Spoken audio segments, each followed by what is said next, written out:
and beyond. Welcome to Fight Talks, brought to you by PeoriaLife.com. We have an incredible show for you today. Please welcome our distinguished guest, Robert Bell and Coach Bang. Bang, bang, bang. Hey, Yo, I what's up, am, fellas? What's going on, P-Town and around?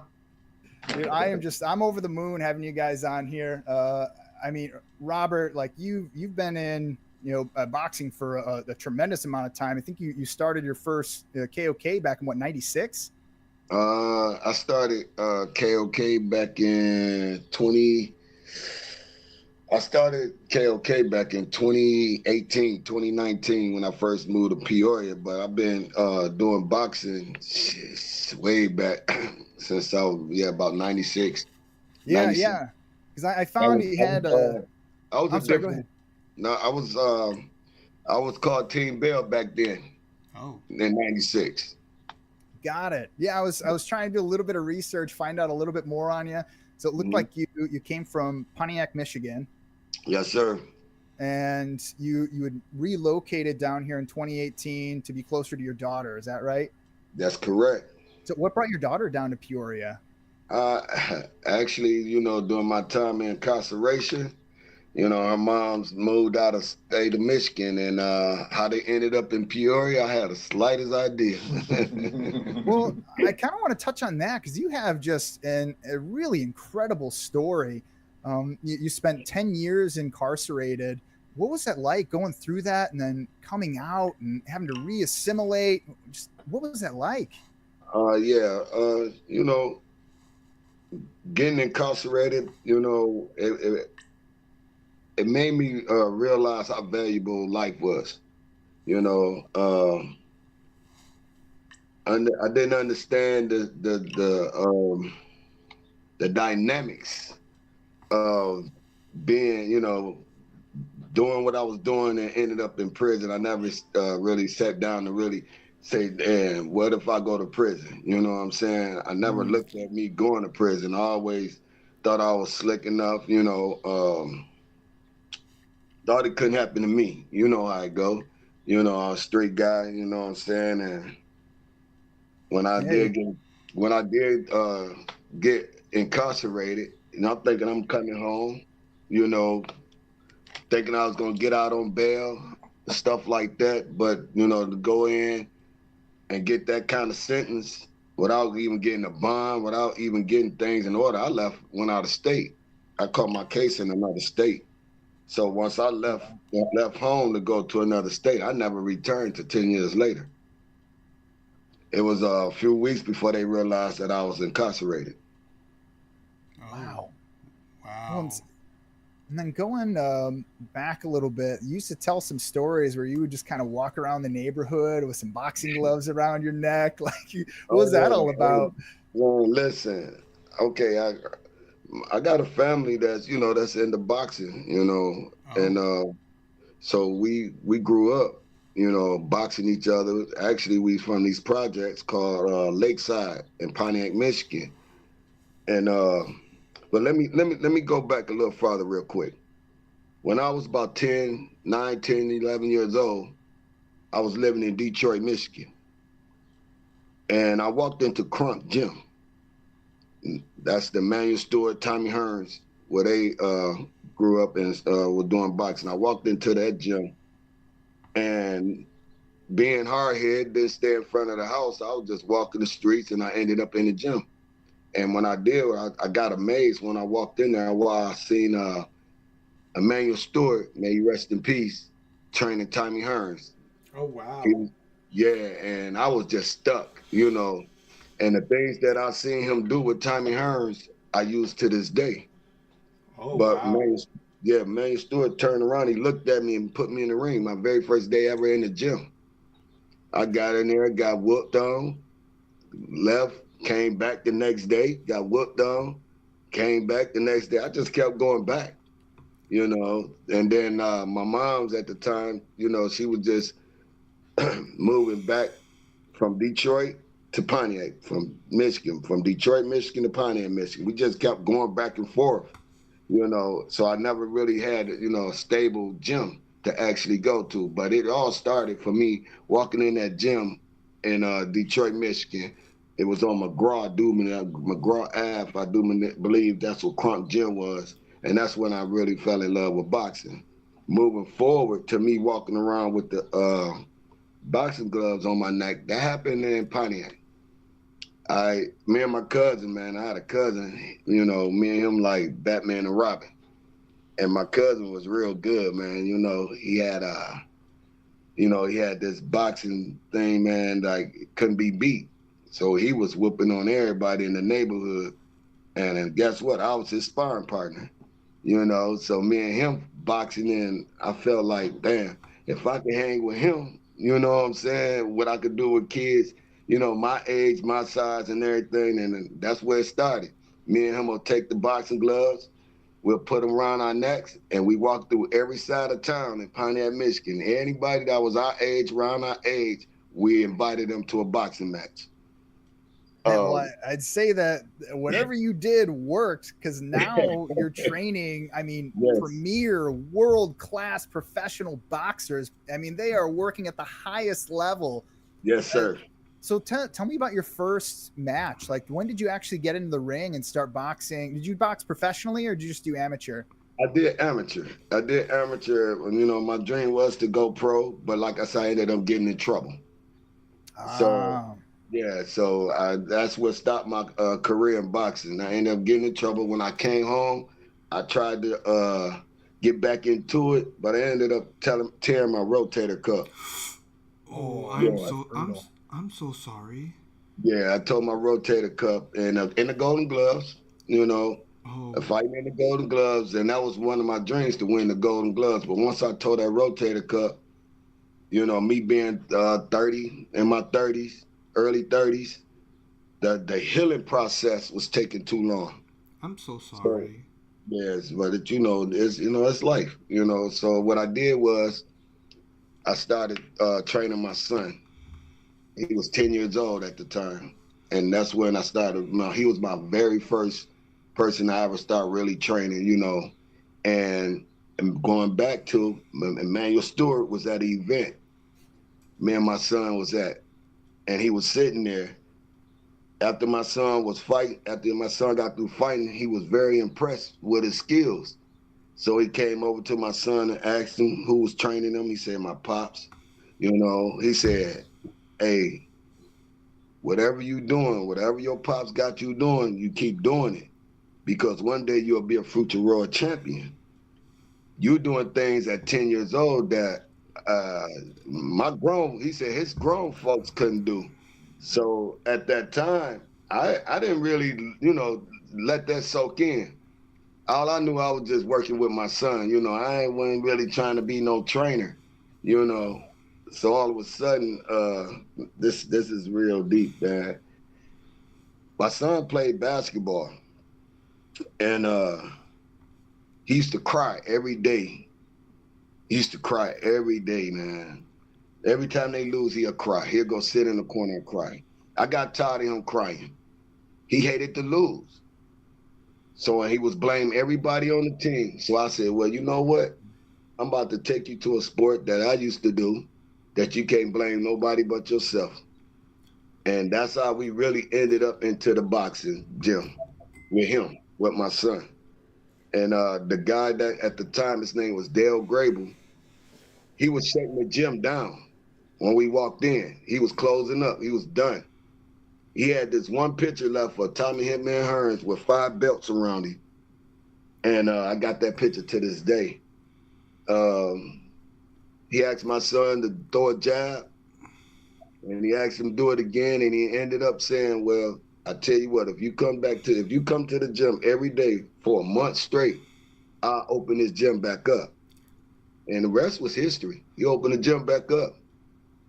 And my son went on to become a great fighter. That's a story in itself. That's incredible. Yeah, man, my son, he was good to a point that Floyd Mayweather gave us a call. Oh, wow. Yeah, I saw a picture of you with Floyd Mayweather Sr., and then I saw on some of your accolades that you at least talked with Floyd Mayweather Jr. I was like, I wanted to talk to you about that. That must have been incredible. Yeah. Yes, sir. Yes, sir. I mean, that's just a huge amount of recognition. And I wanted to ask about your son. What's he doing right now? Well, unfortunately, my son is incarcerated. Oh, I'm sorry to hear that. I'm Oh, sorry. no. Hey, it's life, you know. He was one of those kids that wanted to figure it out for himself, you know. Even after I done been through and explained to him the do's and the don'ts, he still, you know, refused to listen and do it his way. Now he's incarcerated, and we're praying that he come home, like he got like 9 more months, hopefully, you know. He's been doing what he's supposed to do. He got a different mindset, you know. The programs and stuff that we got that I'm involved in is set up for him. You know, when he comes back, he's already a pro fighter.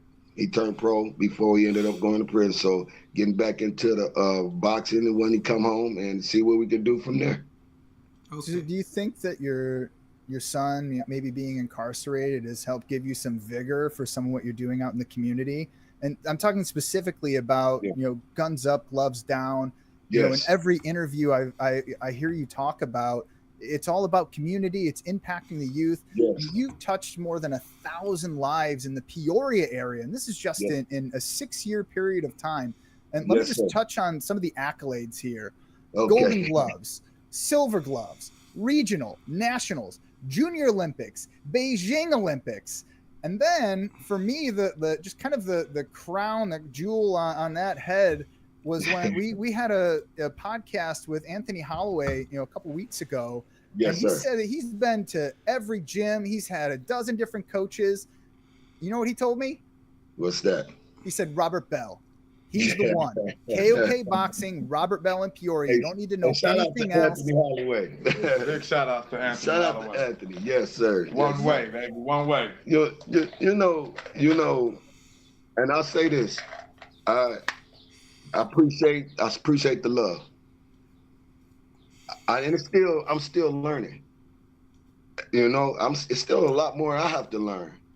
But what I've been through with my son, I've competed like with Tyson Fury training, the guy that's training Tyson Fury right now. Mm-hmm. I battled with him. Oh wow. I battled with him with fighters back in amateurs. Really? Yes. Sean Porter, that was the former world champion. Me, Sean Porter, his dad, and my son, we shared the same room in Colorado Springs in Junior Olympics. Wow. That's So you know, to compete with those guys at that back then, you know what I'm saying? It just, you know, I do what I do because it's like Emmanuel Stewart again. He gave me the certification as being a trainer. And it's showing, you know, we getting a lot of love from the guys, you know, just the style that I bring to the table is a style that was embedded in me. And some of it I learned with my son. You get it? Me and my son, when he was coming up, you know, we had to figure out a way to get over the hump. And we came up with certain combinations, and it was all about angles and stuff. So, you know, shout out to Anthony Holloway. You know, it's still a lot more. I still got a lot more to go. I love that. Always a student. I mean, that's Yes, the best sir. way to look at something like this. Because I- I see boxing, mixed martial arts, combat sports is just the ultimate chess match. Yes, You can't sir. do the move unless you train it into your body yourself, you know? Yes, sir. There you go. Yes, sir. Yes, sir. And, you know, So I did want to ask you about, I had a question for you about double jabs. So, okay. So I figured like I got a premier boxing coach on here, and I've been struggling with my double jab. So the way I've been throwing it, I throw my jab. I've been like kind of leading with my hip, I've been throwing my hip out there and letting that kind of guide it out, and then bringing it back. But I'm really struggling with doing the reset into my second one. And I don't know if it's because I'm not moving forward enough, or I'm not setting my feet right, or what advice do you have for somebody working on that? When you're working on that double jab, first of all, you gotta connect your hands with your feet. Your hands got to be connected to your feet. And when you stepping, that jab comes out as you stepping. So if you step twice, that jab should come with it. Bop, bop. You get it? You step with it. You step with it. And if you step in, you step out. You step in, you step out. So when you taking that step and you taking that other step, that jab should connect with your feet. That's how you get that double jab to working. Okay, so when I throw my jab out, and I'm taking my step, I'm throwing it out, and then am I bringing it? I'm bringing it back here because I don't want anybody to clock me in the face because they're going to follow that if I do one always of these, come right? home. So I'm coming home, and then clean your windows. Yes, that's called cleaning your windows. Okay, all right. I'm doing the basics already. So then I'm going to step in again. So I'm stepping in, bah, bah. So when I when I bring my foot back, or when I'm like setting my front foot down, I'm bringing my hand back in, and then I'm stepping out and throwing it back. Okay, that makes total sense. I've been struggling with that for years. Hey, you're gonna have to come to the gym, and I like hands-on, so I can really show you what it really is. work with you. Yes, thank you. I really appreciate that. I'm going to take you up on that. Yeah, I got you. On me. I got you a free session on me. Oh, dude, that's really nice. Well, I'm definitely gonna buy a T-shirt when I'm in there. I need it for my collection. Okay, no doubt. You know, boxing is a lifestyle for me. You know, this is my life. This is not a hobby. It's something that I take serious. You know, because you are actually dealing with people's lives, and in order to train, you have to be patient. You might have to work on that double jab that you're talking about for 2-3 months straight before we can move on to something else. Yeah. And I'm gonna tell you, that's what separates me from a lot of people, because I'm patient with it. I'm not gonna rush it, you know. And I believe in building from the ground up. You know, it's not about, oh, come on, oh, you know how to throw a jab, now let's go fight. No, it's a lot to it. You gotta learn how to step. You gotta learn how to twist. You got like them hips you talking about. Yeah, it's a certain way you turn your hips, you know, and it just goes on and on. But it takes a trainer, and this is the honest God truth. It takes a trainer and a fighter at least 3 to 4 years to get the chemistry. Yeah, I can see that. Yes, it take at least, and that's the very minimum. Mind you, my son was 10 years old when we started, because I came home from prison, he was 10. We didn't start really clicking when I know what punch he finna throw, and I know what punch he knock a person out with. He was about 16 years old when the chemistry actually connected. And that's my son. And with that being said, it's hard for others to beat me.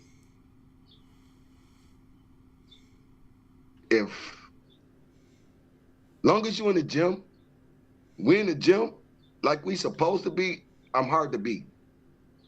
That goes, if I trained you right now today, 2-3 months from now, it's gonna be hard to beat you. Long as you've been consistent. When I lose, it's because the fighter's not consistent. If I'm struggling to beat a person, it's because the fighter is not consistent. Consistency is a major part in boxing. Dedication, discipline. You know, all that is work hand in hand. Loyalty, you know, respect, humbleness, your character. Man, it's so much that goes into this game. And that's why you don't ever see me going back and forth and Facebook beefing, you know, disrespecting other trainers and other gyms. I would never do that. You know what I'm saying? Because I know how hard it is to get going. I know how hard it is to keep a kid or even a grown man in your gym. And the reason why that Anthony Holloway is having as much success that he's having is because he stays in the gym. And I stays in the gym. I quit my job just to do boxing. I quit a 9 to 5 just to focus on boxing from 24 hours a day, buddy. You feel me? Thank you. Yes, sir. That's the dream, man. You're living it. Man, we got a big fight coming up within a week and a half. Right after our show on the 28th, we headed to Tampa, Florida. Oh, Right. wow. Oh, you got another one going on. Yeah, tell me about it. We got a call. You know, they've been a lot of big promotions like Golden Boy, Top Rank, and Pro Box. You know, Showtime. They just been calling us up because Anthony Brains. He's exciting. He's very exciting to watch, and we got called for a fight in Tampa, Florida, main event. My man. Do you have a date and time for that show? The show is on the 31st. July 31st, Tampa Bay, Florida.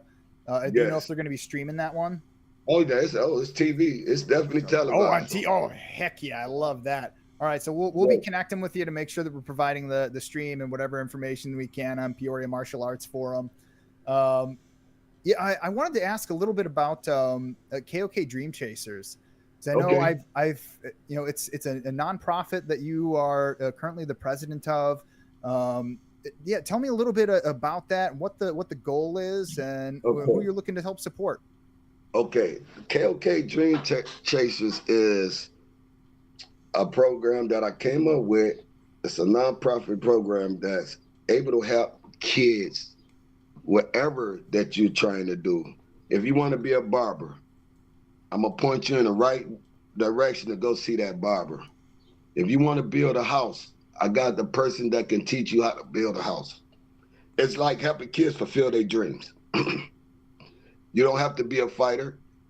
You can be whatever your desire is. You want to be a dancer, you want to be a model, you want anything you want to be. And my goal is to provide this information and provide the resources and the connections for a kid to fulfill their dreams.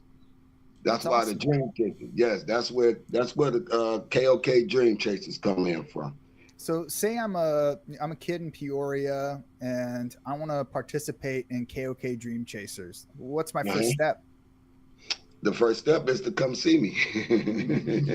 Well, I come down and see you. Like, what is it that you offer? Is it something where it's networking to other individuals? Is there like a money component where like they can get I want to be a boxer? Could I get a subscription to your gym? Provided by somebody else in the community. Yes. That's awesome. That's very cool. Yeah, I did scholarships. This past summer. I was going to do a boxing camp. But we've been so busy, we ain't really had time to really focus on the camp. Yeah, sure. That's what Dream Chasers were, fulfilling the kid's dream chaser. And chase your dreams. We making sure your dreams come to reality. We bringing your dreams to life. And that's www.kokdreamchaser.com, right? Yes, sir. And I recommend anybody go on that website. You can learn a whole lot more about Robert Bell and his program there, and just his background, his past. He's got an incredible story. Yeah, and we currently just now almost finished up with a documentary that I've done. Yeah. I was going to ask you about that because you posted that video and I saw them like they had a camera and a boom mic and like you were, I don't know, I wasn't really sure what's going on. I'm like, are you making a movie about Robert? well, actually, shout out to JoJo. Yeah. JoJo reached out to me and he do short films, and he wanted the story about a kid that was getting bullied and stuff and was having trouble in school. And he figured the kid, what the storyline behind it, the kid sick boxing for some help. And that's something different from my documentary. That's something totally different. That's another project that I was working on, you know what I'm saying? Which is should be coming out real soon. I was gonna ask, is there a release date on that so we could share it with everyone? Yes. We'll have to get back with me on that as far as that release date, but I think we have touched on it in a minute, and it will be coming out very soon. Get one. It should be out real soon. So with the documentary. So let's go back to really your core mission from what I gather is really helping support youth in the community. As a parent, when I think logically about what are things I can do, healthy programs to put my kid in, boxing isn't one that really like sticks out in your brain. So I Right. wonder, what is it about boxing that makes it such a great tool to keep youth in the gym and it being responsible? First of all, it's a very disciplined sport. Okay. I always tell a kid coming into the gym, you got to take care of home first. What boxing does, I always use this as like a drug. You get the smell. Once you get the smell in the must and the sweat, you get the punching on that bag when you're stressing. Things is going on in life that you just don't know how to shake it. What happens is you release that. You release that tension when you comes into that boxing gym. You get it? It's like, oh, I'm escaping everything the negative around me, because guess what? You gotta be focused in that boxing gym. You gotta understand what that trainer is saying and what he's trying to get you to do. So whatever's going on outside that gym, you're getting rid of it in the gym. And what it does, it keeps the kids off the street. It keeps them. It's this. You can't play boxing. That means you can't be a fighter and then turn around and be a drug dealer when you leave the gym. It don't work. And I give examples why it don't work. So if you're throwing up gang signs and you claiming a set and you're doing things that's not norm, you can't be in KOK boxing. If you're not disciplined, if you're gonna go smoke weed and if you're gonna go use some type of drug, you cannot be a KOK fighter. I wanted to ask about that because I know like all the boxers and athletes that I know that are in combat sports, none of them Yes. drink. Like Right. if they're training seriously, or that they'll have every now and again they might have a weekend or two, but like none of them drink. None of them smoke because it takes away from their lung capacity and their ability to damage. Like there's, I just find there's all these little things that you start to learn about boxing, and then there's like, so I'll share with you like, so I have autism and ADHD, and with Okay. those two things, there's a lot of I get a lot of muscle pain. There's mood swings. There's all these little things that come along with it. And I On the box. realized when I went and boxed or I kickboxed, I felt phenomenal after Yes. every single time, no matter how terrible I felt when I walked into the gym, I walked out feeling accomplished. I felt Yes. great. So Yes, that was sir. just something I wanted to share from my perspective. Anybody out there who's, on the spectrum or dealing with something like that, get into a gym. Get into a gym. It will change your outlook on life. Yes, That's sir. my plug. That's real though. That's a true statement. And because like, we so quick to take medication. They give us medication to deal with that issue you're talking about. But in all you need is a gym. And you need not only the gym, because there's a lot of gyms. You need a certain type of instructor, a certain type of trainer, a certain type of coach.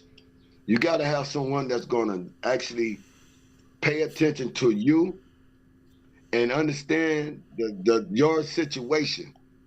You have to understand that client of yours. You got to understand his situation in order to fix it. You can't just have people in your gym and then you just sit behind a desk waiting on a payday to get their money. You're never going to be fit right. When you think you're doing something, you go to a gym like ours, you're going to be like, damn, I haven't been working out. I thought I've been doing something. Come to find out you haven't been doing nothing. Can I tell you Because something? what it is, I got to play for you to come. I got all this fancy equipment, but I'm nowhere around. Who is Planet Fitness? You get what I'm saying? Who is Landmark? If you speak on KOK, who is KOK? Robert Bell. Robert Bell is in the building when you step in KOK. You see the difference? Well, see, And I that- actually learned about I'm like, oh man, I was doing Muay Thai. I'm like, oh man, I got hands now. I've been practicing for 2 years. And then we had a bunch of guys come over from KOK and train with us. This young kid, he whooped me.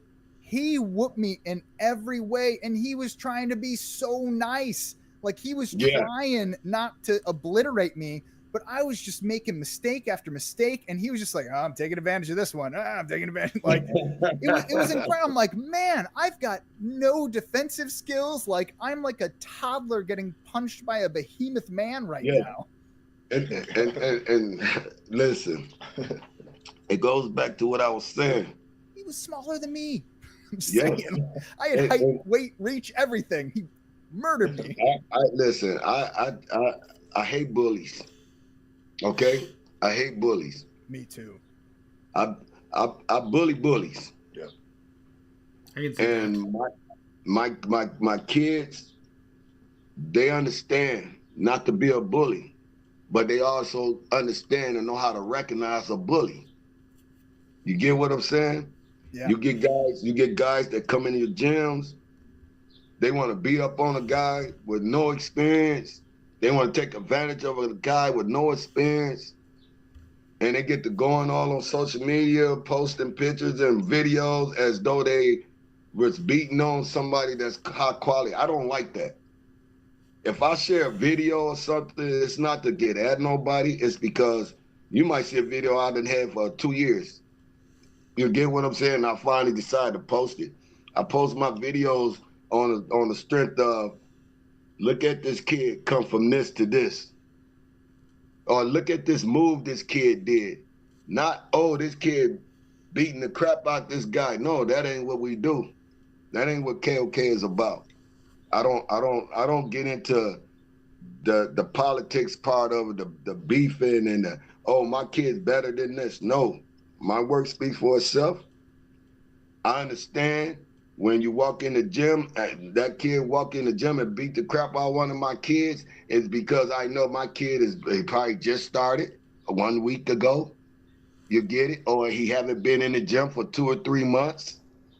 But you on the outside looking in, and you posting and you highlighting everything that your kids or your fighters doing, and it make it look like, oh yeah, my kid is on top of the world. But at the end of the day, when you get in front of that live audience, and you get in there and with the guys with the experience, you're gonna realize and understand that, oh, my fighter ain't what I thought he was.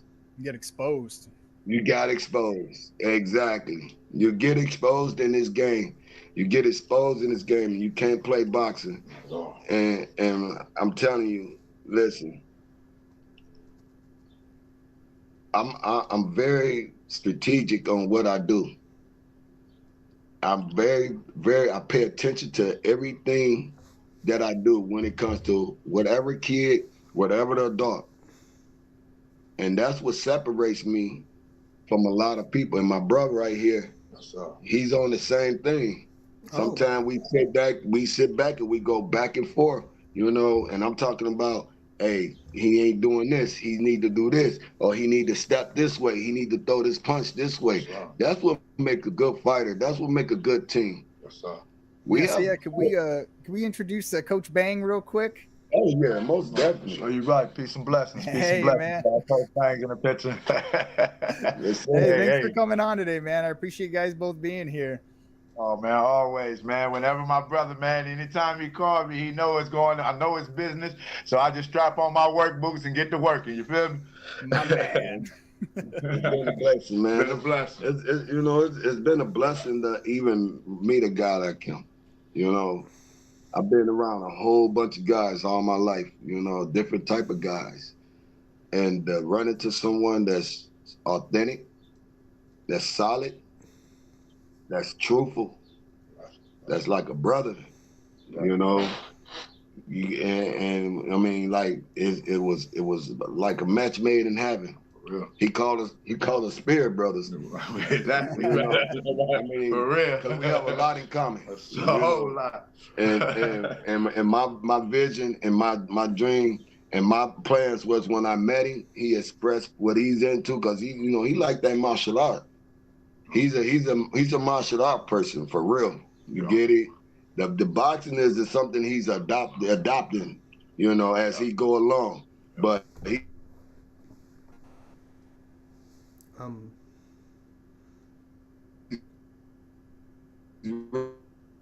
really martial art and fulfill your dreams. Mm-hmm.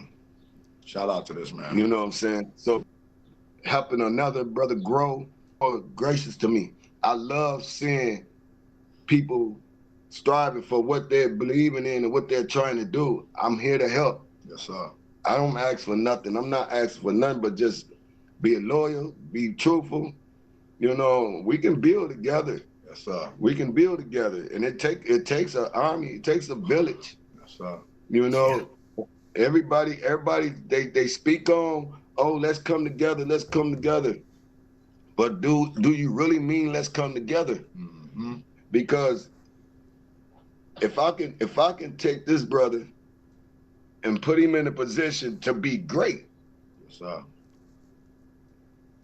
I'm being on what I'm doing. At the end, we meet each other at the top. The right way. Now here you go. That go that whole olive branch. That go that tree. Yes, sir. It done blossom. Mm-hmm. You have a platform that's so desperately. I mean, we need this platform. It's true.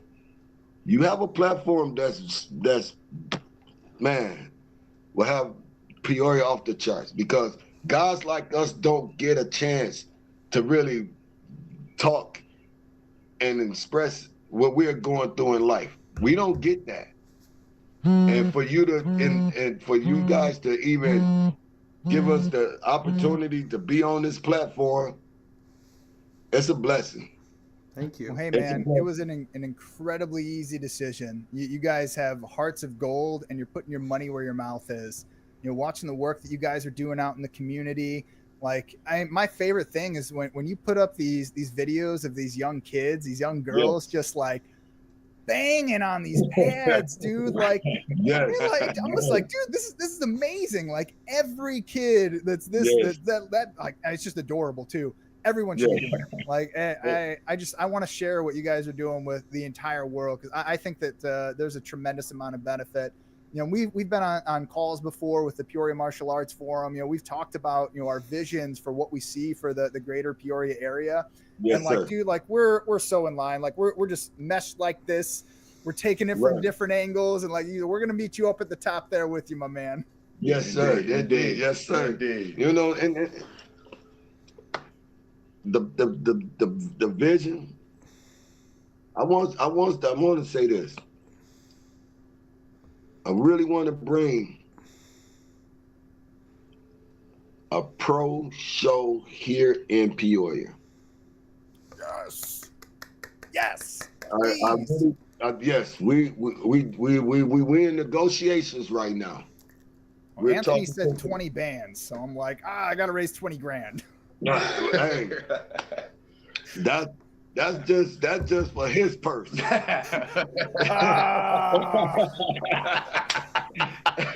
Hey, cause what we getting at, I'm talking about some heavy hitters. Yes, sir. Golden Boy, top rank. That's De La Hoya, yeah. Yes. What's it gonna take? How do we get Golden Boy here to invest in the Peoria area? I feel like it's a great decision right now. Look what's going on. You know it. That's what it's gonna take. He was footwork, man. We'll definitely keep him, but first and foremost is the product. Everybody know you got to have the product. Yes, sir. Anthony is right now. He's an attraction. Okay, so we got the product. Now it comes to finances. In order to bring that top promoter, the top producer, it's a number out there. And it seems far, but it's not far if you really take it and look in considerations. We will sit down with you guys off camera and discuss that matter. Indeed. Well, I If you want. appreciate that. I'll do anything I can to help. I know Anshuman's got a ton of people he knows out in the community that are trying to do the same thing right now. Yeah, and we definitely can make something happen. We can bring a nice event, televised, televised worldwide, to the city of Peoria. Because right now, Peoria is in a strategic place where between Chicago, St. Louis, Iowa, and Indiana. Yes. Usually, the thing is, however, most fighters have to leave Peoria. Hold on, my bad. I'm gonna cut you off for a minute. We gotta go a little farther than that. We gotta go to Michigan. I hit Michigan up too, That's man. right. How did you forget about Michigan? You can't leave out Michigan, man. It's from Michigan, because that fan base is up there. It's heavy. That's right. You know? Actually, that is Shout out to Michigan, man. The thing is, what I was trying to comment on is that our fighters usually have to leave Peoria and go out of state or go far away to fight. Because right now we have lots of talented gyms like KOK, obviously, Combat Academy, Peoria Muay Thai, Peoria Athletic Club. Yet there are no bouts. Well, correction, they are starting to get bouts now, but things could be so much bigger because I started the Peoria Martial Arts Forum partially because of what you did for the Gloves Up, Guns Down event last year. Because it got me thinking about something. Why aren't there any more bouts or tournaments here, even though we have so many talented gyms in the area and fighters? Okay, the biggest problem is this. This is one of the main problems. It's officials. Yep. Getting officials. You know, getting the referees, getting the judges, getting the doctors, getting the the guy in charge, the OICs. You know, it's officials. You get the officials in line.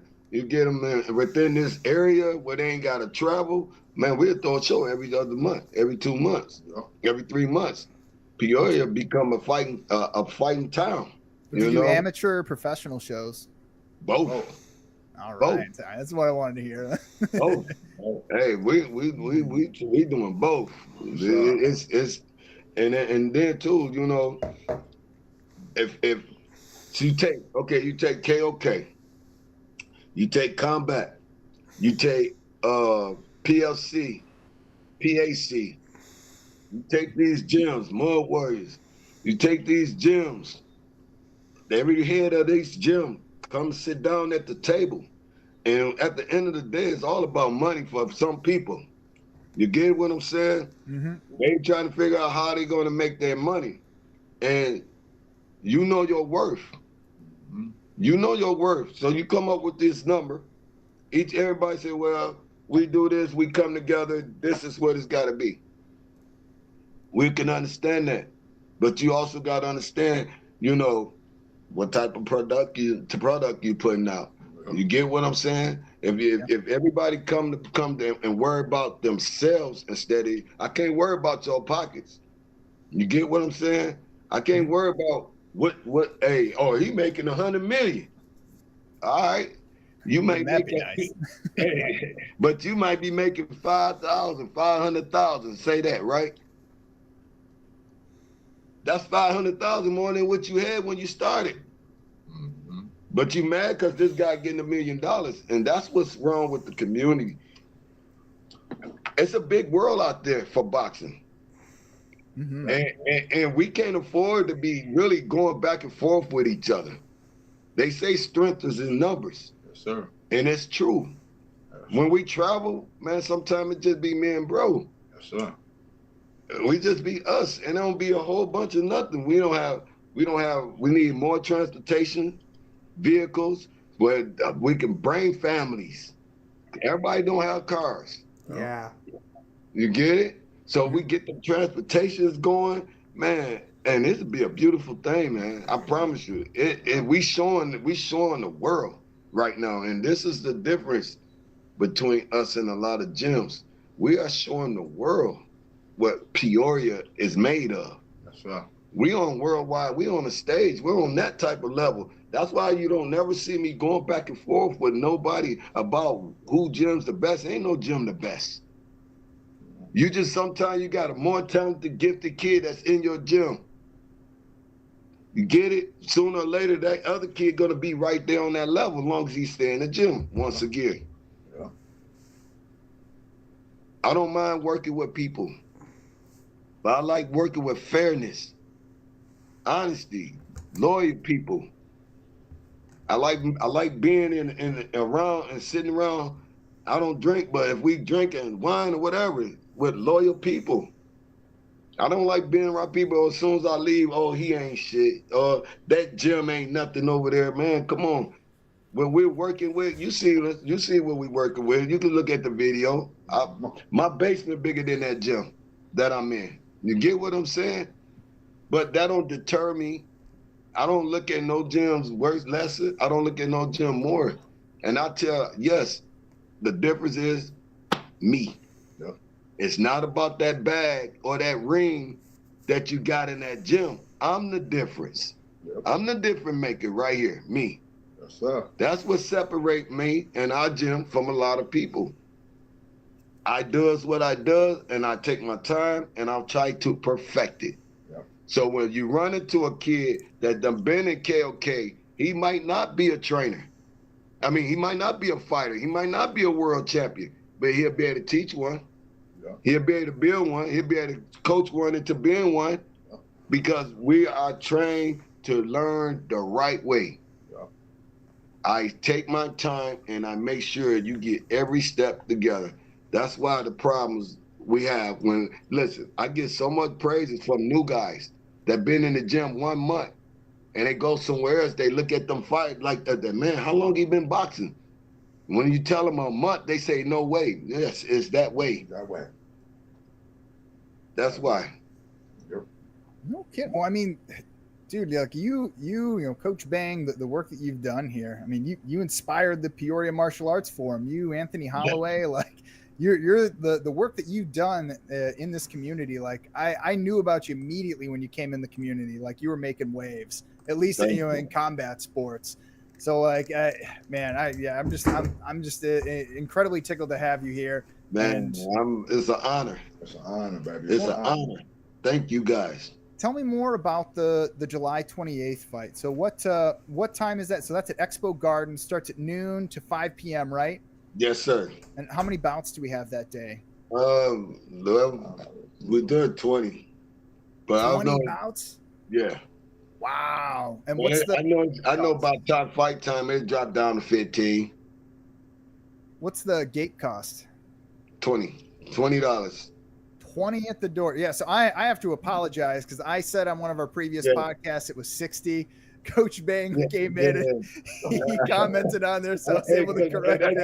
I felt so bad about it. I got some like old flyer or something. Yeah, $20 at the door at Expo Gardens. Expo Gardens, if you don't know, is just a phenomenal facility. They actually used to have boxing shows there back in the day for a long time. And then they just kind of... See, I didn't know that. I didn't know that. It is a prime venue. It's actually what I think is really cool right now is we've got, the 26, with Michael Price. He's doing his show at the Civic Center. Yes, that was one of the venues I've been looking at to do one of my own mixed martial arts shows. And then you've got your show on the 28th at Expo Gardens. That's the other venue that I was looking at to do my mixed martial arts show. And shout out to Mike, man. Shout out to Mike Price, man. He's doing his thing too over there. I love to hear the camaraderie, man. I wasn't sure what you were going to say when I brought up his name. No. We don't do none of that, brother. Listen, I promise you guys, man, I am not into that. I'm not into that. Me and Mike cool. Me and Robert Bryan from Combat, we cool. At least when I talk to him, we talk. We cool. You know what I'm saying? If it's something different. But I know when we talk to each other, we on good standards. You know, I don't have no ill feelings and no beef with nobody. I'm too busy, man. Right? Let's say I heard this thing the other day that I think it's really been coming to play in my own life. It's like when you start working hard towards a goal, suddenly you find a bunch of luck. Your luck just continues to expand and grow. So I've just been like, keep my nose on the grindstone, just gonna keep pushing forward until something hits. Hey, I tell you what. I came here, the first day I came here at Peoria, the first day, I laid down, got me some rest. That very next day, I've been boots on the ground. I've been grinding ever since. Big facts. And I haven't stopped. Big facts. So the continuing, and this goes for every kid, every trainer, every coach, every mentor. Once you get involved in something and you're trying to really help the community, it's no time when guys say, oh yeah, now you're successful. No, you got to keep pushing. You got to keep pushing. You got to go hard every day. You got to go hard. And if I'm going to get up every morning and go do a 9 to 5 for someone and be at that job faithfully, you best believe I'm going to give myself that much energy to be successful. Yes, I actually had a friend I met. He's it's hard to describe. He plays in a very famous band. You know, travels all across the world. And one of the things that he told me is he realized very early in his life that his most valuable asset that he has is his time. And if he wanted to do anything that was great, he had to first reclaim his time. And it's just been ringing in my head ever since he said it. I wish I feel the same way. So yeah, I feel like I'm in the process of reclaiming my time, doing the things that I truly love to do. Like, you know, I'm a stay-at-home dad, you know, number one. I get to spend time with my 4-year-old, my 2-year-old. But the rest of the time, like, I'm doing this. Like, I'm talking to coaches and professional fighters. I'm like this bag back here. Like, I can't wait for you to hit this thing, man. It is such a pleasure to smack the crap out of it.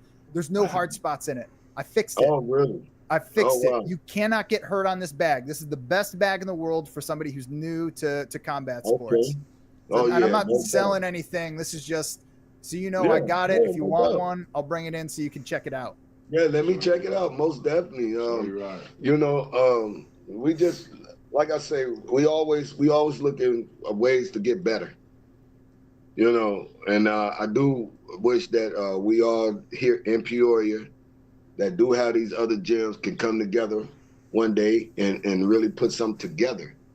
You know, put the egos to the side, you know, and let's see what we can do. We ain't got to do it all the time, but let's just show the world and show Peorians, you know, that we can get along and that we can do things together.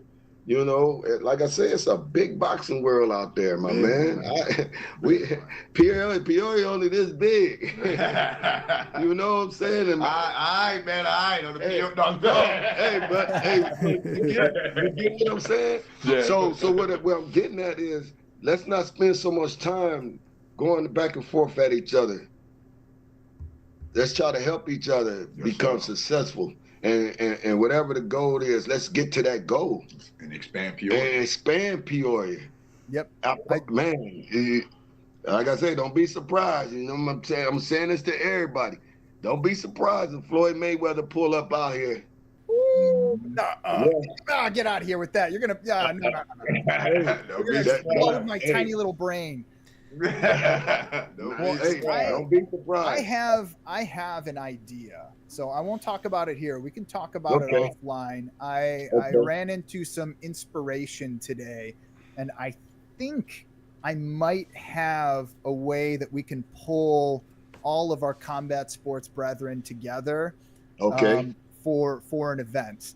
But I don't want to spill the beans just yet. It's just an idea, but we'll talk a little bit more offline, and I'll let you in on what I'm thinking. I think that it's right up your alley.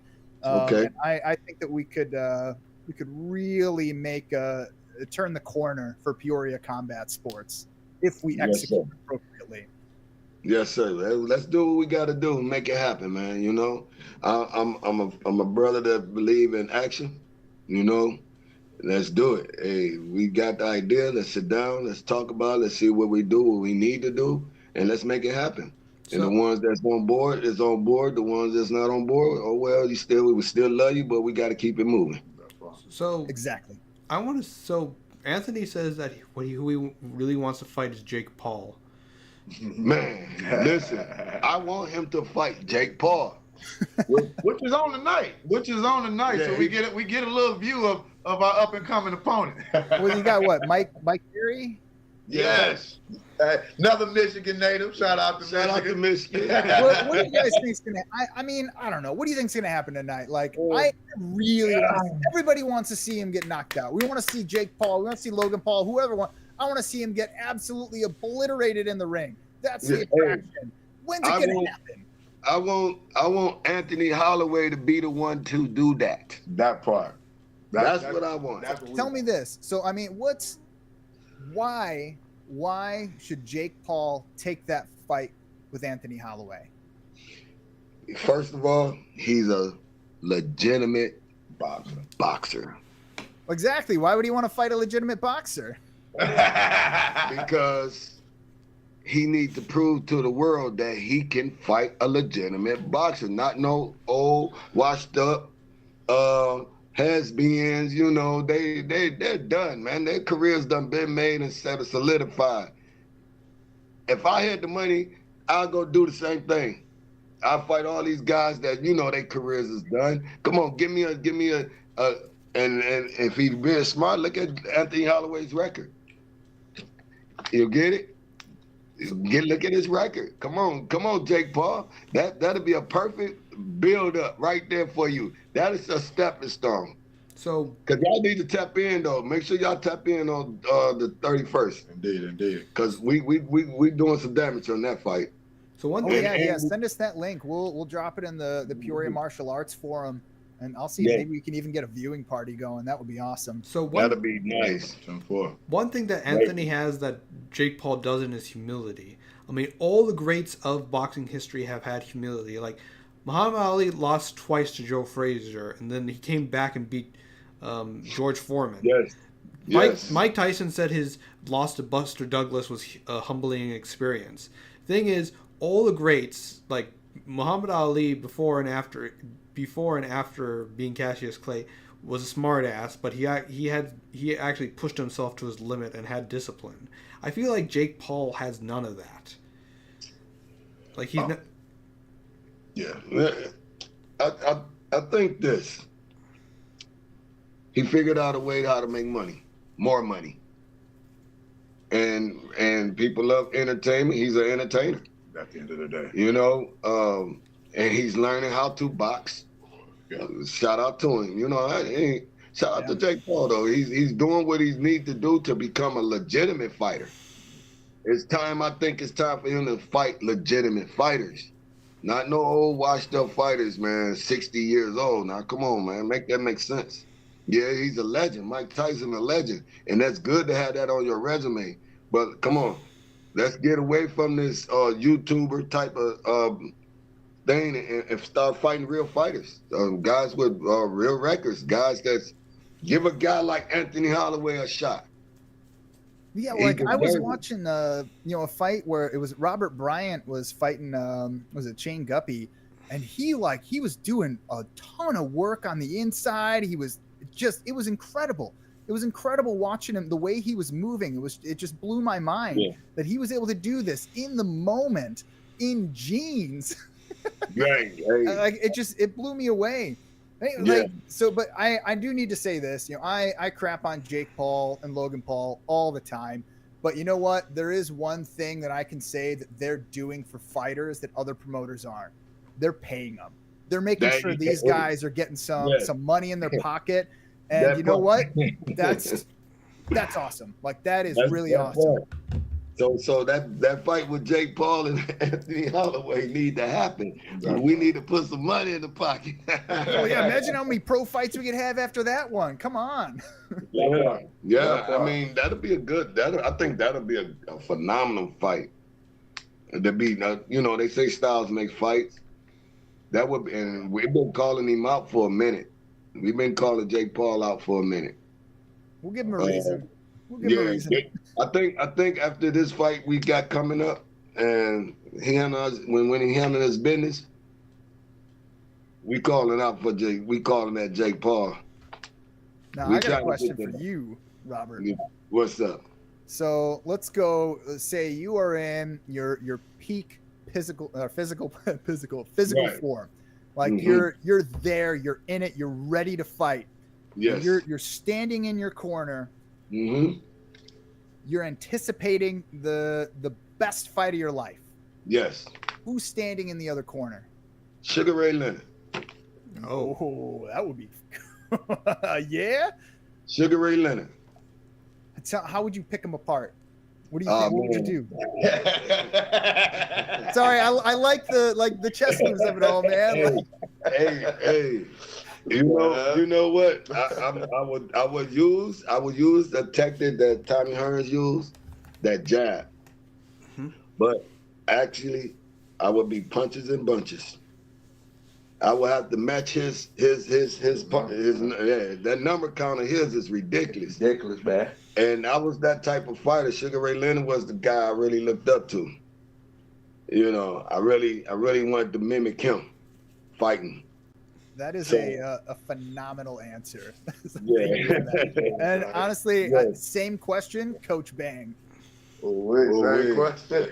Who would I want? So you're in peak physical form, and this can be combat sports. It could be MMA, Muay Thai, karate. Like, you step in the ring, and you're getting ready for the fight of your life. You're the best thing that you can possibly think of. Who's standing in the other corner? It would have been the man, Spider, man, Anderson Silva. Man, Anderson Silva would have had to go. Yeah. I have to test myself to the limit, man. Yes, sir. You know what I'm saying? I consider him one of the greats in the mixed martial arts, if not the greatest at that time. He was getting down. I always been a fan. Man, you can ask my family how much of a fan I was. When he broke his leg, I went and fought everybody. I went and fought everybody around. I'm talking about brothers and all, man. Like, my feelings was truly hurt. So if I ever had the opportunity and I was in that peak shape and in that time and he was in his prime, I would most definitely call out Anderson Silva and say, give me my opportunity. He might still take that fight. How old are you, Bang? About 39. I would say he's like 50 or 45. So I don't know. We could probably get him. Why not? Like, and he'll take it. He ain't backing down. That's what. He ain't backing down. He'll take it down. What do you think about that match when he was kind of like goofing off and just kind of moving around? Was it Chris Weidman? Just I was so hurt. I was so hurt due to the fact of I know. You know, in that sport, when you're dealing with elite fighters, man, it just take one. It just take one. You know what I'm saying? So you always got to be on point. And for his greatness to, you know what I'm saying, for him to fall from greatness on a goof off, it really hurted my feelings a lot because I was expecting him to walk through them. You know what I mean? Yeah, that's what I was thinking as a fighter too. Myself, I just really thought he was going to walk through them. And so I was extremely shocked, you know, mouth wide open. Eyes big. What is going on? Well, Chris Weidman had that same injury that Anderson Silva had, where he throws that low leg kick, it gets cross-checked and just goes to put his leg back and just just fell apart. And it was like, you know, me being in mixed martial arts for so long and understanding the leg kick and how to produce the the power within the leg kick, because I have a lot of Muay Thai in my background as well. It was. I was counting. I was like, man, it's finna happen. You know what I'm saying? Because he was dropping his butt on the kick, and so it was literally leaving the whole leg. You know, it was more so not the body with the kick. He was just literally kicking with his leg. And I'm like, man, a good check on it. You know what I'm saying? It's like, you know what I'm saying, swinging the bat onto a pole, a standing pole. You know what I mean? You're eventually gonna break that bat if you ain't putting the body into it the right way. And so I was counting it, and it happened. And I'm like, I can't believe this really happened to Anderson. You know what I mean? The spider. Right. So Phil, what you got? Who would you do? Who would you do? Oh, me now, huh? All right, we're gonna turn the tables on me. All right, let's see. If I'm gonna do an MMA match. Okay, hold on. Wait a minute. Let's switch it up a little bit. All right, let's see. All right, you like podcasting, right? Oh, like that, what? You like the podcast thing. This is. Oh, I love podcasting. Okay, so, right. So, who is your dream? Like, who would you want to be sitting right here now? Like what celebrity that you would? But my interviewing right now to this day. Oh man, such a great question. That is a great question. The very first person that comes to my mind is probably Dr. Eric Weinstein. or Neil deGrasse Tyson. I think or Carl Sagan if he was around. Wow. Those. I I watched Dr. Weinstein on a JRE podcast back in the day. I don't really watch it that much anymore, but man, listen to him talk about the Hopf vibration, quantum mechanics, octonian numbers. Like he expanded my mind to all these areas of mathematics that I didn't even know existed. Wow. And ever since then, it's just grown this almost like a tumor in my mind. It's just grown this whole thing. I'm like, yeah, I don't know. He would be just someone I would be profoundly interested in just picking his brain on all the mathematics, the symbols, the formulas, the application. And what I really, the thing that I learned from him that I am most grateful for is the visualization. He was able to take something that was incredibly complex, like viewing the earth, what it would look like in the fourth dimension. Like that's what the Hopf vibration is. And I'm like, how? And like, you can look at the math, it makes no sense. But when you actually design a visualization of it, everything falls into place. And I'm like, oh, that and quantum cohesion and a bunch of other stuff. Yeah, I would love to be around somebody like that too. I would love to sit back like that and understand that too. Yeah, that's good. That's a good answer. That's a great answer. I also, man, my mentor, he's currently passed away, but he was the only civilian in United States history to protect the president. Oh wow! So just absolutely incredible. Like he was my mentor. That guy taught me just about everything. He's another one. I would love to bring him back from the dead so I could just pick his brain a little bit more. Right. Yes, sir. Yes, sir. All right. Well, I gave you guys like 5. All right. Now I got that same question, but now for Anshuman. Oh. Uh-oh. So I'll let you pick because either interview or combat sports because I know you like doing both. I prefer interview. Unfortunately, I wouldn't be the one person I would want to interview. Unfortunately, well, I wouldn't be able to understand him. That would be French philosopher / writer Albert Camus. Like he was a very his outlook and philosophy influenced my life, basically. So it's like when people think of his philosophy as being that life is absurd. However, most people don't realize that basically by responding to the absurdity of life is the only logical thing is rebellion, essentially saying no. Right. Okay. Actually making a difference. Right. There you go. Basically, from the moment one person makes that decision, a chain of reaction begins. Essentially. Indeed. Understood. No, I most definitely understand what you're saying. Oh yeah, most definitely. Not only that, I feel like we're living that right now. The fact that yes, we are. We are. The man was essentially an extraordinary person. Like he started off as a poor kid in Algeria. Eventually, he helped fight not fight, but through journalism means he had to stood against the Nazis. In fact, he actually got ostracized by a lot of his colleagues during the Cold War because he spoke out against Joseph Stalin. So saying the right thing even means getting ostracized from your own peers for it.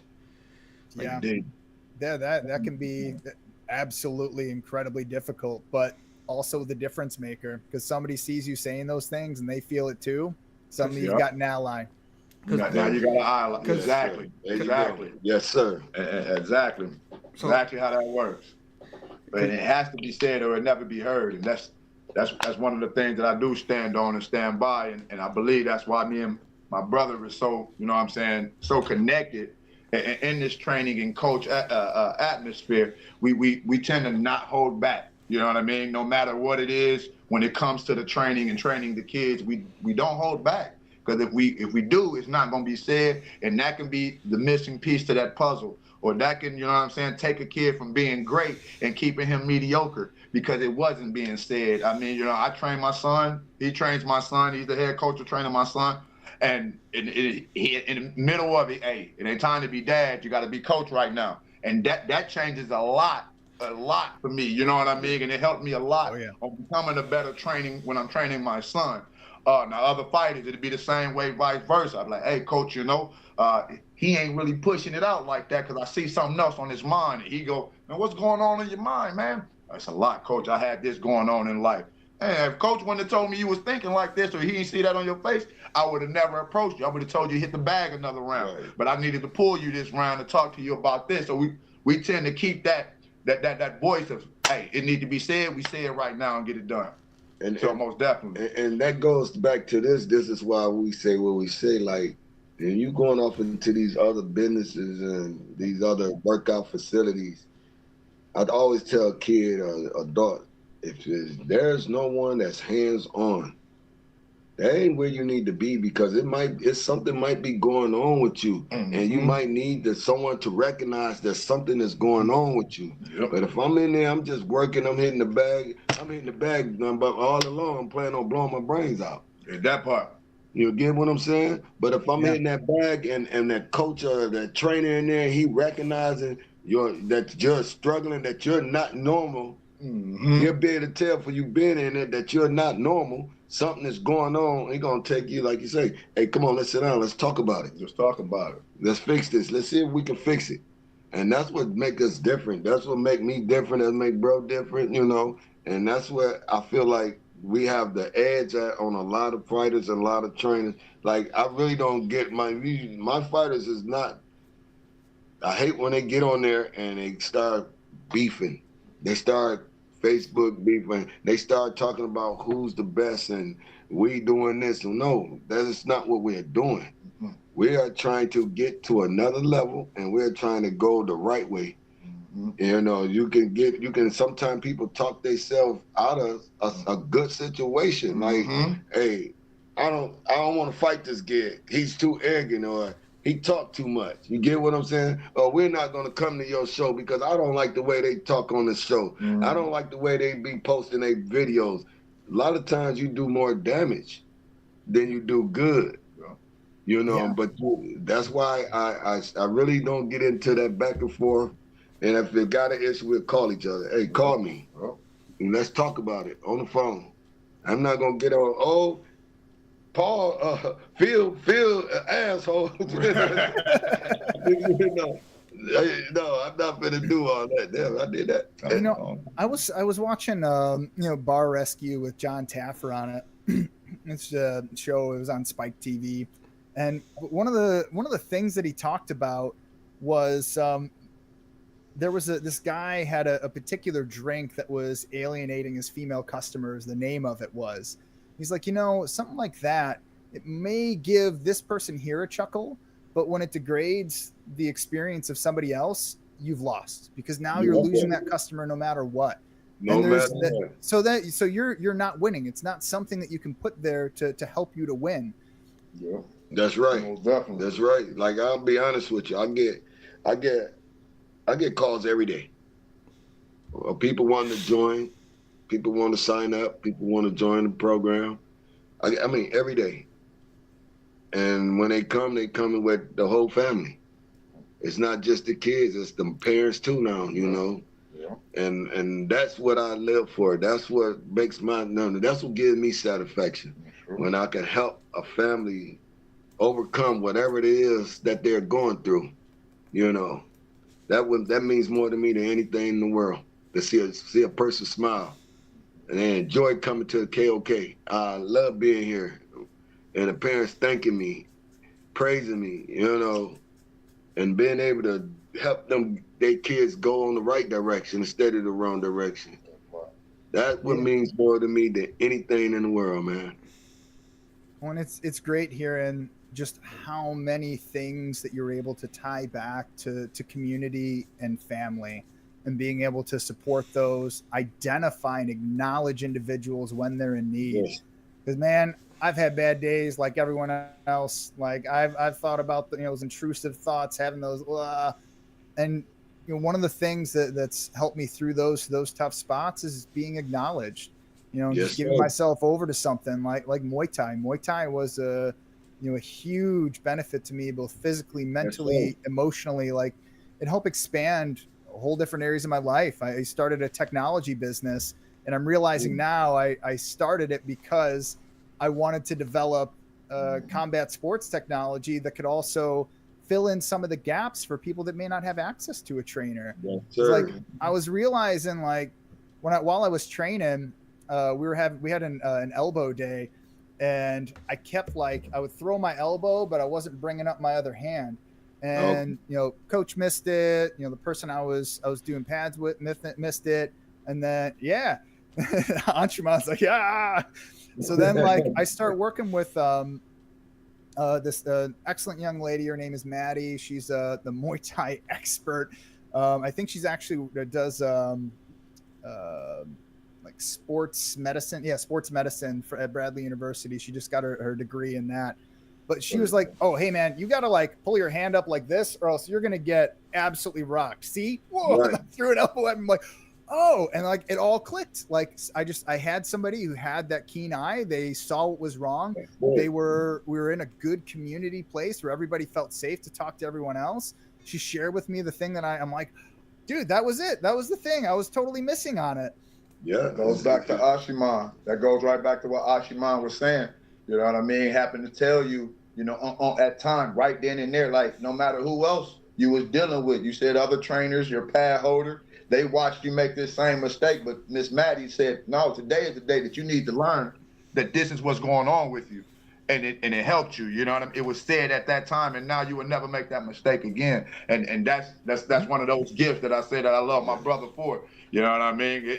And I'm a great pad holder. I believe I'm super dope with the holding the pads. And I'll tell bro in a minute, step on the outside, bro. I need you to look at this and make sure we are hitting the right points. You know what I'm saying? And right then and there, if he's sliding the foot or, he ain't stepping with that jab, so that double jab ain't firing off like it's supposed to because he ain't quite stepping with it. His hands and feet ain't connected. You got it. Now I can go back and continue on and give him them instructions that I needed to give him on top of what my partner just told me, my brother. And that worked both ways. Both ways. It worked both ways, because he pick out stuff too, So, like I said, I'm always learning. I learn from everybody. I learn from a 5-year-old. Indeed, yeah. All the time. I do, man. I learn from the kids. They teach you so much. If you really pay attention to a kid, they're gonna tell you everything you need to know. About yourself. I'm just gonna throw it out there. Little Blackerby, he fixed my switch kick, man. Like he was Will. Will, that's my boy too. Yeah, dude, he's awesome. He was young, man. He was, I don't know, 7, 8 years old. Like, he was a youngster a few years ago. Man. I rock with the Blackerby's, man. Yeah, dude. Oh, you do? Oh, I love him, man. We great relationship, man. Me and Blackerby been knowing each other for forever, man. One of the guys I actually did Muay Thai with. I used to show up at his gym on Saturdays, man, heavy to get the sparring in during my earlier MMA career, and watching Thomas and Will and them grow, man, to be such great individuals, man. I love the Blackerby's, man, for real. Shout out to the Blackerby's. Oh yeah, most definitely. Well, man, they were working out at the gym that I was working out at the time. So, like, not only did I get to, occasionally get to work with Ryan, who is just an elite level MMA and boxing trainer and Muay Thai. The guy is just, he is in the know. Working with him was just, it was completely different. Like, it's hard for me to find words to describe. Just I know exactly what you're saying. I understand. A whole nother level.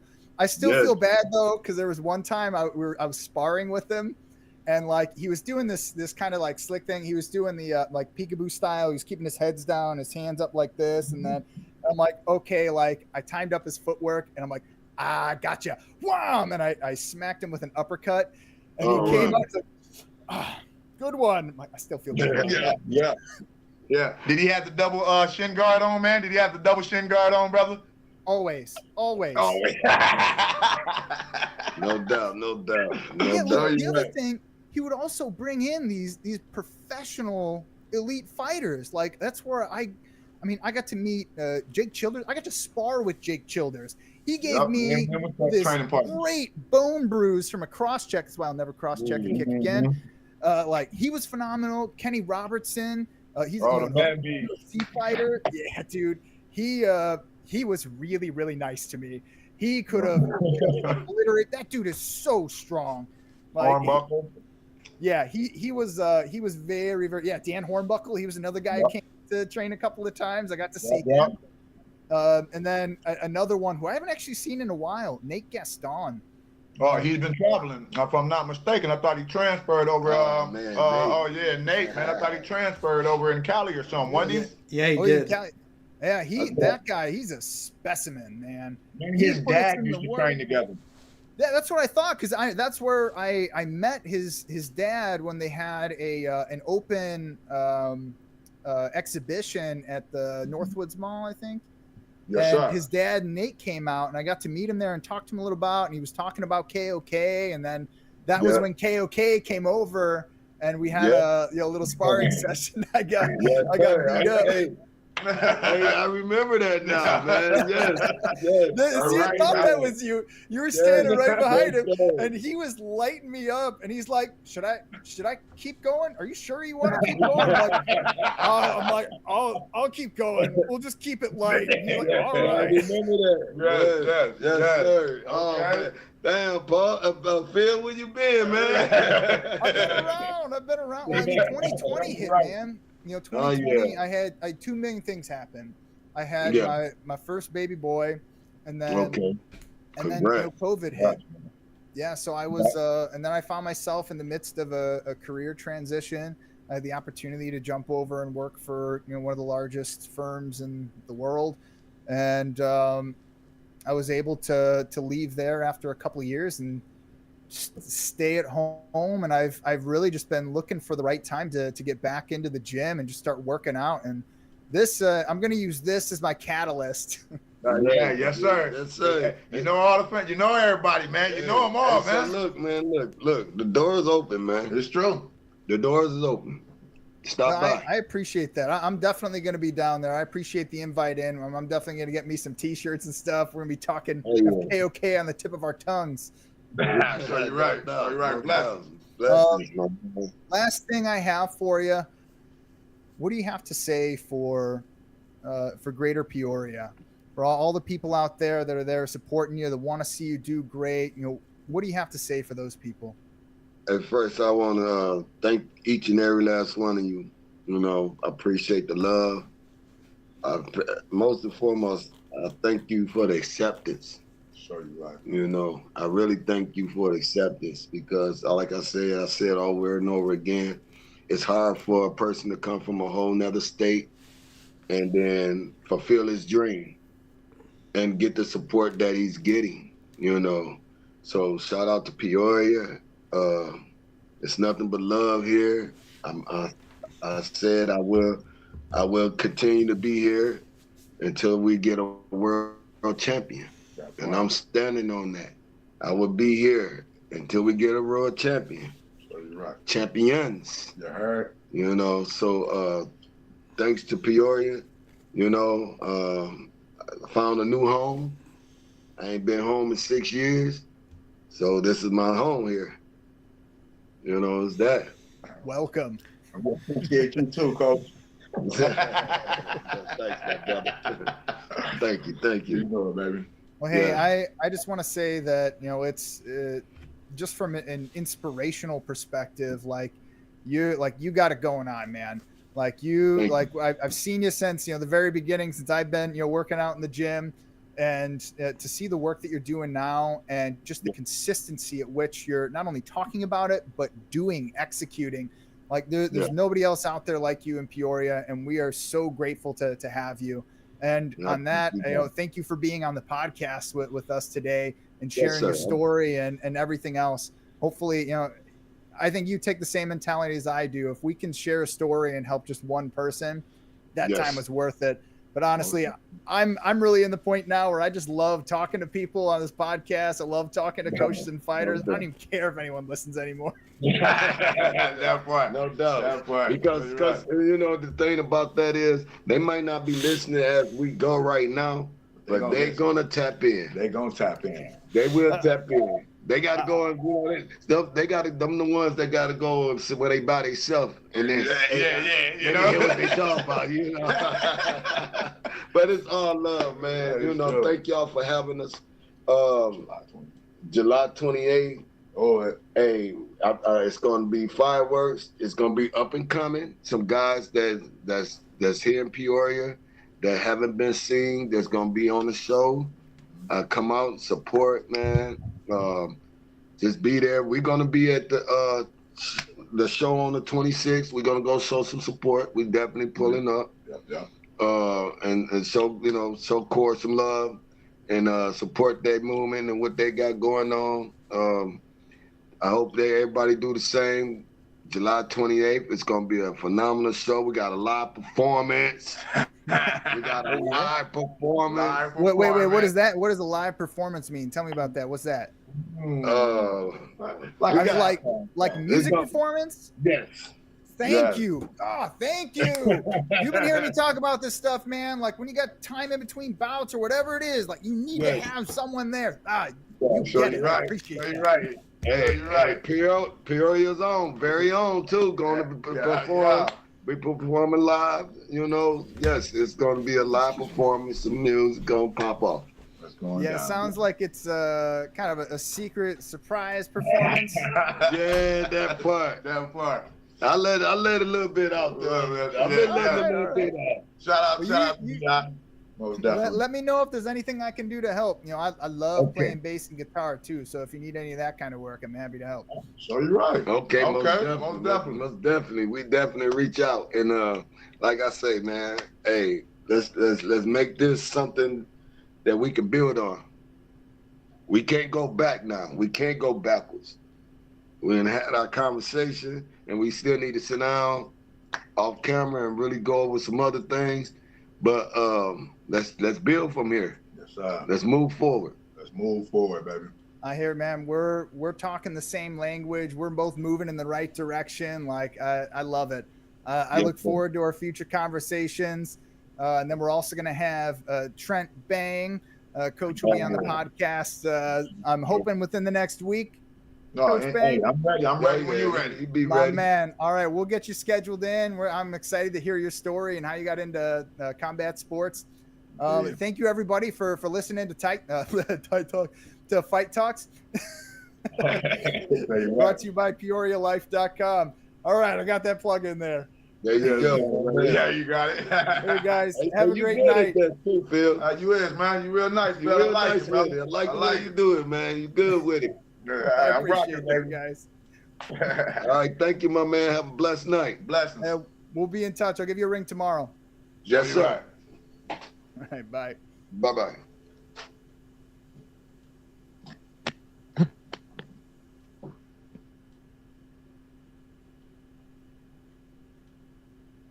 Anshu?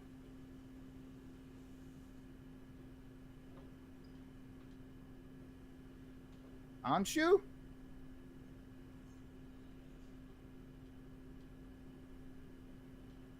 Anshu.